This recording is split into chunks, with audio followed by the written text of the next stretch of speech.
আসসালামু আলাইকুম।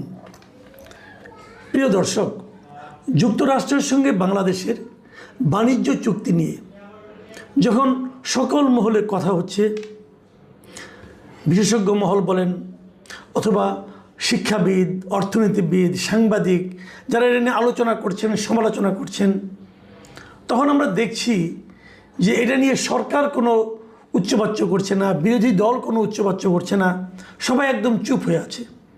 তারা যেন কেউ না একটা ভয় পাচ্ছে অথবা তারা যেন ব্যাপারটাকে মেনে নিয়েছে এবং মানুষ যেটা বলছে, সবাই আমরা যেটা সমালোচনা করছি, এটাকে তারা কোনো প্রতিবাদ না করায় মনে হচ্ছে যেন তারা মনে করছে যে এটা নিয়ে প্রতিবাদ করার কিছু নেই, মানে তাদের কোনো যুক্তি নেই। এটা কিন্তু হতে পারে, কিন্তু তারও যে ভয়াবহ কথা হলো, যখন এই চুক্তি নিয়ে এত আলোচনা, তখন একই সঙ্গে আরও দুটো চুক্তির কথা আমরা কিন্তু শুনতে পাচ্ছি। বলা বাহুল্য দুটোই যুক্তরাষ্ট্রের সঙ্গে, এবং দুটো হলো প্রতিরক্ষা বিষয়ক চুক্তি। এই চুক্তি দুটির নাম যতটুকু আমরা জেনেছি সেটা হলো সামরিক তথ্যের সাধারণ নিরাপত্তা চুক্তি, যেটাকে সংক্ষেপে ইংরেজিতে বলা হচ্ছে GSOMIA। আরেকটা হলো অধিগ্রহণ এবং পারস্পরিক সেবা চুক্তি, যেটাতে অ্যাব্রিভিয়েশন বলা হচ্ছে যে ACSA। এবং এই দুটো চুক্তি স্বাক্ষরের একদম শেষ পর্যায়ে আছে বলে আমরা জানতে পেরেছি। গত কয়েকদিন আগে থেকে সোশ্যাল মিডিয়া এটা নিয়ে কেউ কেউ লেখালেখি করছিল, তো আমিও তেমন কোনো তথ্য প্রমাণ পাচ্ছিলাম না বলে কিছু বলতেও পারছিলাম না। কিন্তু আজকে আমি একটা দেখলাম যে মেরিটাইম ইনসাইট নামক একটা আন্তর্জাতিক মিডিয়া, তারাও এই চুক্তির কথা বলেছে, এবং তারা যে নিউজটা করেছে সেই নিউজের শিরোনামটা আপনারা দেখুন। শিরোনামে বলা হচ্ছে US plans two deploy warship in Bangladesh closer to India and China. মানে এই চুক্তিটা হলে পর কী প্রতিক্রিয়া হতে পারে, কি ঝামেলায় আমরা পড়তে পারি, সে সম্পর্কেও একটা ইঙ্গিত কিন্তু এই নিউজের মধ্যে দেওয়া আছে, যে চীন এবং ভারত এটাকে সহজভাবে নাও নিতে পারে। এখন প্রশ্ন হলো চুক্তিতে কি আছে। আমরা চুক্তি বিষয়টা যদি বোঝার চেষ্টা করি, এই চুক্তিতে যে কথাটা বেসিক্যালি বলা হয়েছে, অনেক কথার ফাঁক দিয়ে যেটা বলা হয়েছে যে মার্কিন যুদ্ধজাহাজ এবং সামরিক বিমান এগুলো বাংলাদেশের বন্দর এবং বিমান ঘাঁটিগুলো জ্বালানি সংগ্রহ, রক্ষণাবেক্ষণ এবং লজিস্টিক সহায়তার জন্য ব্যবহার করতে পারবে। মানে আমাদের নৌবন্দর, আমাদের বিমানবন্দর যুক্তরাষ্ট্র তাদের প্রয়োজন অনুযায়ী ব্যবহার করতে পারবে। এখন তারা ব্যবহার করে কি করবে? দেখুন, এইগুলি কিন্তু খুব একটা বেসিক পয়েন্ট। আমাদের নৌবন্দর কোনগুলো? চট্টগ্রাম বন্দর বলেন, পায়রা বন্দর বলেন, পটুয়াখালী নৌঘাটি, হ্যাঁ, এবং কক্সবাজারের BNS পেকুয়া যে সাবমেরিন ঘাঁটি আছে, তারা কিন্তু এটাও ব্যবহার করতে পারবে। এখন যদি ব্যবহার করতে পারে, সেই বিষয়টাকে ভারত এবং চীন কিভাবে নেবে? তারা কি খুশি হবে? এই বন্দরগুলো যদি ধরা যাক, কথার কথা, আমরা যদি ভারতকে ব্যবহার করতে দিতাম, এখন আলাপ বাদ দেন, ধরা যাক শেখ হাসিনারা বলে, তখন যদি বাংলাদেশ এই ঘাঁটিগুলো ইন্ডিয়াকে ব্যবহার করতে দিত, সারা দেশে কী হতো বলুন তো? একটু তুলকালাম কাণ্ড হয়ে যেত। তারা বলতো দেশ বিক্রি করে দিচ্ছে, আমরা গোলামিতে ঢুকে যাচ্ছি, গোলামি চুক্তির মধ্যে ঢুকে যাচ্ছি, আমরা অন্য দেশের করদ রাজ্যে পরিণত হচ্ছি বলতো। কিন্তু কারা বলতো? সেই চেহারাগুলো আপনারা জানেন। সেই লোকগুলি এখন কি করছে? সেই লোকগুলো কেউ কি প্রতিবাদ করেছে? কেউ কি একটা শব্দ উচ্চারণ করেছে? তাহলে যে গোলামি হয়নি সেটা নিয়ে তাদের চিৎকার চেঁচামেচি আমরা দেখেছি, কিন্তু যে গোলামি হয়ে যাচ্ছে, চুক্তির নাম টাম সবই ঠিক হয়ে গেছে, কী হবে তাও আমরা ইন্টারন্যাশনাল মিডিয়াগুলোতে এগুলো নিয়ে লেখালেখি চলছে, সেগুলো নিয়ে আমাদের মিডিয়াও চুপ, এবং আমাদের ওই দেশপ্রেমিক লোক যারা গোলামির কথা শুনলে পরে যাদের গায়ের রক্ত টকবক করে ফুটতে থাকে, সেই লোকগুলি এখন হিম শীতল রক্ত নিয়ে চুপচাপ বিচরণ করছেন হাসি মুখে। কেন হচ্ছে এটা? কেন করতে দিচ্ছি আমরা?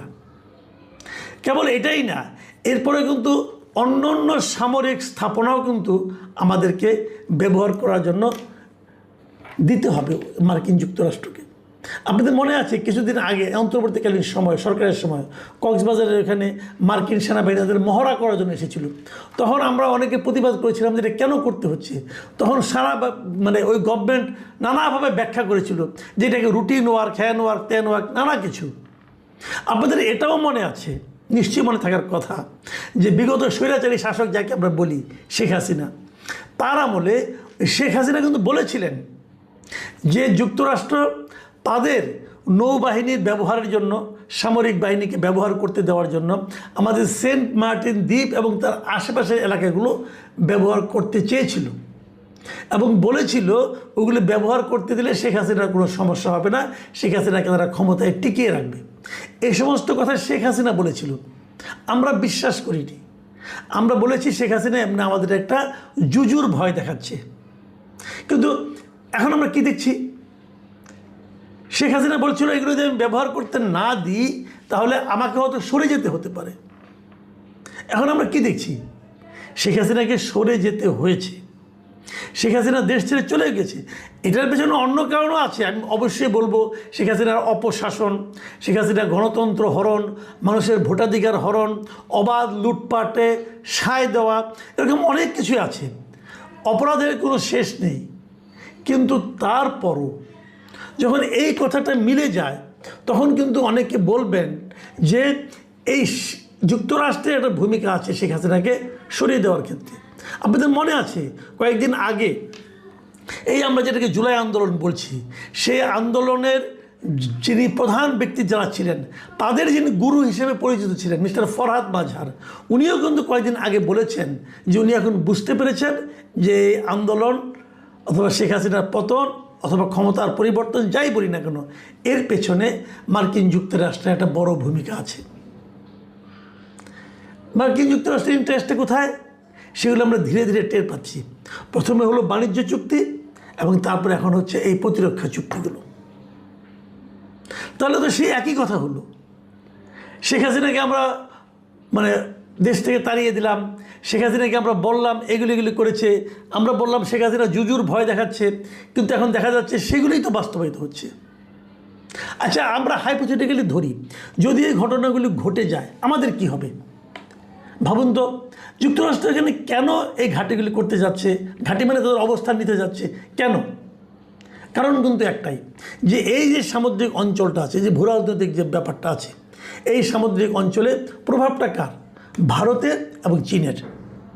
ভারত এবং চীনের এই প্রভাব যেটা বিস্তার করে আছে, এর বিপরীতে যুক্তরাষ্ট্র তার প্রভাব এখানে খাটাতে যাচ্ছে।